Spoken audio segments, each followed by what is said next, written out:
Hey Cricketers, welcome back to my channel. My name is Carrie. I am here with Cricketer.com. I was just working on a project and I was trying to weed my vinyl and it kind of made me want to rip my hair out. When I went to lift up the vinyl with my weeding tool, it kept getting stuck. I had to keep, really working at it. It wasn't going as easy as it should have been. And this was a great indicator to me that it's time to change my Cricut blade. You may be wondering, when should I change my Cricut blades? Well, the blade is the most essential part of the machine. It's used for cutting and scoring your designs. A sharp blade is essential for a fast and efficient production line. According to Cricut.com, Cricut machines' blades need to be changed at different intervals based on the materials you use with your machine. In general, when the cuts are not crisp, then it's time to change your blade. How often you need to change your blades really depends on a few things. What kind of materials you're cutting and how often you're cutting. If you're rarely using your machine, maybe only on the weekends or once a week, then you're not going to need to change your blade as often as somebody who uses it on a daily basis for business use. If you're cutting hard materials like wood, your blade is going to dull a lot faster than somebody who's cutting things like vinyl or cardstock. Luckily, I found some Cricut blades on Amazon that are a fraction of the price of the name brand ones, and they work so good. They're by a wonderful company called Than Mao. They are the lovely people who sponsored this video. These are the Cricut blades from Than Mao that I like to buy. You can see you get 40 of them for $9.99. $9.99 divided by 40 comes out to be less than a quarter a piece. You can see that they are a bestseller on Amazon. They have tons of ratings, over 4,000 with 4.6 out of 5 stars. These are the fine point blades from Cricut. You can see a 2-pack costs $8, so $4 a piece. Or you can get the ones right here for a quarter a piece. I also prefer these ones because they come with all different sizes. Their Cricut blades come color coordinated. The red cap is called the standard blade. It has a 45-degree angle, and this is a blade that I use on almost all of my projects. You use it for vinyl, iron-on vinyl, also called heat transfer vinyl, or HTV for short, cardstock, stickers, poster board, foiled cardstock, computer paper. This blade cuts through all my materials like a hot knife through butter. It glides right through effortlessly. The yellow cap has a 30-degree angled blade, and this is used for thin media. So think window tints, rice paper, film, thin cardboard, and bonded fabric. The blue capped blade has a 60-degree angle, and this is used for thick media.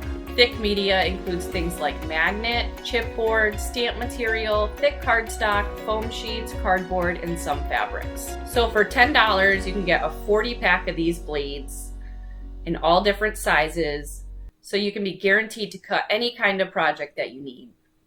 Except for projects that need a specialty blade like the knife blade. These blades are compatible with the Cricut Explore machines and the Cricut Maker machines. They are not compatible with the Cricut Joy.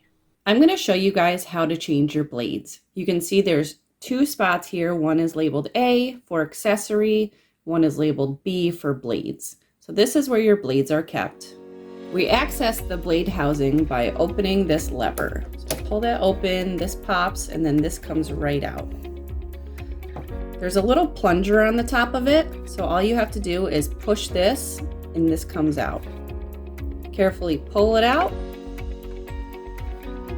and this is what the old blade looks like. Now we can swap it out with a new one. This is the pack of blades that I got on Amazon. They come in red, yellow, and blue. I use the red blades most of the time, so that's what I'm going to put in my machine. A great place to store this is right in here. This is our new blade. We have to take this rubber cap off, and the blade part is actually in here. It's not this side. This side goes into the blade housing. So we're going to take this and just drop it in, and the magnet holds the blade in place. Then we can carefully put this back, close this, and clamp it shut. Make sure this is pushed all the way down. See, right now it's up a little bit. You don't want that. So we can open it. Make sure this is flat. Now your machine is ready to cut. This old blade is sharp and you don't need to save it for anything, so you can just put the rubber cap back on and throw it away. No need to save it. This is how you clean your blade using the aluminum foil hack. Take a piece of foil and ball it up in your hands. Then you want to take out your blade, push it down, and stab it into the foil a bunch of times. I've read about 30 to 50 times. A lot of people think that this will sharpen your blade. It does not sharpen your blade. These blades are made out of carbide and steel, and those materials are harder than aluminum foil. Therefore, it won't get sharpened on the foil. What the foil does is it cleans your blade. You may have a sticky residue on the blade or little pieces of vinyl stuck to it. This will clean it, and that will make it cut better. I really love these blades. They last me forever. They save me a ton of money compared to the Cricut brand blades. $1/4 per blade versus $4 per blade is a big difference. Keeping your costs down and having good quality materials is always important when you're running your own Cricut business. Once again, the link for these blades is in the description below, so check that out. I hope you guys liked this video and found it helpful. And as always, thank you guys for watching another one of my videos. Please like and subscribe to my channel.